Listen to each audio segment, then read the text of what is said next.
All right, we are going to have a conversation. Now, by the way, this is just based on one listen of Eternal ATAKE 2. However, I don't know if I really need more. I got the grasp of it. It was a pretty, not short album, but most albums are like 20 plus tracks nowadays. So like 16, it feels good, you know, like you listen to it and it doesn't feel like you did 15-page essay. But overall, I don't know what Uzi's doing, bro. Like, this was supposed to be an album that he's coming back from Pink Tape, which was a little experimental with the rock music or the metal music, kind of all over the place. I really do think that he needs an executive producer or somebody to pick out the tracks for him, because he records so much, to tell him which songs are fire, which songs are good to put on the project, which songs to leak, which songs to, I don't know, preview.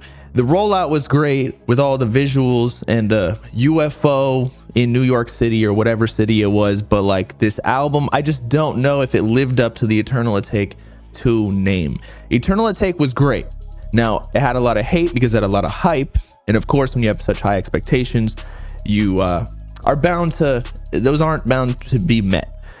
With this album, I don't know if I had crazy expectations because, again, his last project was Pink Tape, and then the one before that was like Pluto, Baby Pluto. Of course, there was Red and White EP, which was cool, but it was just old SoundCloud songs mixed in with a couple of new songs. But there wasn't really much time to build expectations because we didn't even know Eternal ATAKE 2 was a concept until like 2 or 3 weeks ago. But I don't know if it really fit the same vibe. Like, I didn't feel like I was getting abducted or probed by aliens while listening to it, whereas Eternal ATAKE, the original album, had like the skits and outros, and it just had like alien type beats and whatnot. It had more allure to it.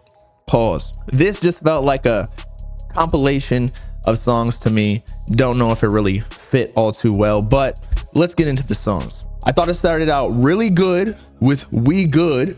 It sounded like Love Is Rage 2 almost. I was like, oh shit, we're cooking now. Like, this project is gonna bring Uzi back. Like, he's an icon. I always say that for all the Uzi people who like think I'm being a hater. Nah, Uzi's like probably my top artist of all time.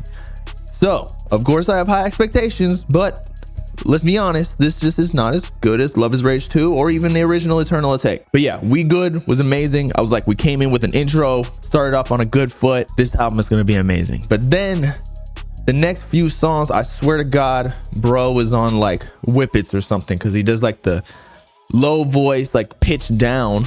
And Light Year Practice was decent, but like Meteor Man and Pars and the Mars, bro, like he definitely was on Galaxy Gas recording this album, because I don't know if I'm sober right now and I just listened to it and I just don't get it.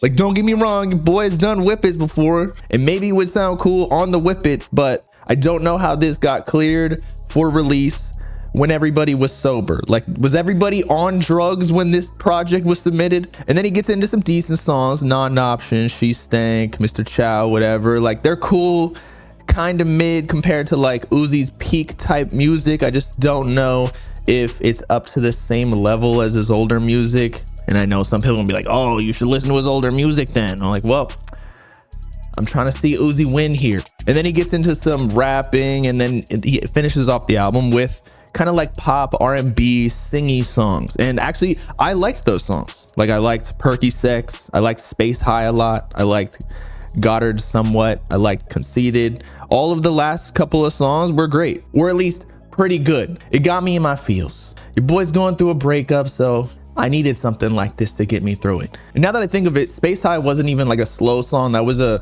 outro song that was kind of West Coast vibe. I don't even know how to describe it, but that was pretty good. Definitely like one of the standout songs because it had a different flow or like cadence to it. I think Conceited was my favorite song on the project because it reminded me of Fetty Wap. Something like, baby, that's definitely the catchiest one on there, other than maybe We Good. But overall, man, this project, like, let's see how many songs I liked out of it. 2, 5. Like, I'd probably give this album like a 5, man. And I'm probably judging it pretty hard just because it's Uzi and I love Uzi's music and he's an icon and he'll always be here and he'll always be that guy. But like, when you compare it to his previous projects, it's just not up to the same level. And I am a proponent of artists releasing like concise projects and their catalog, in that there was no reason to drop Eternal Atake 2 if it wasn't going to be like adding to his already legendary career, you know? It just dilutes it. Now I get that he got to get his money and he wanted to release a body of work to continue to express himself, but I just feel like maybe you want to get some more people involved to executive produce and tell you which tracks should flow into which, and it just seemed like this album was not needed. Sometimes I do feel like, as much as people say like you want the artist to progress and all that, like We Good was a great song. That was a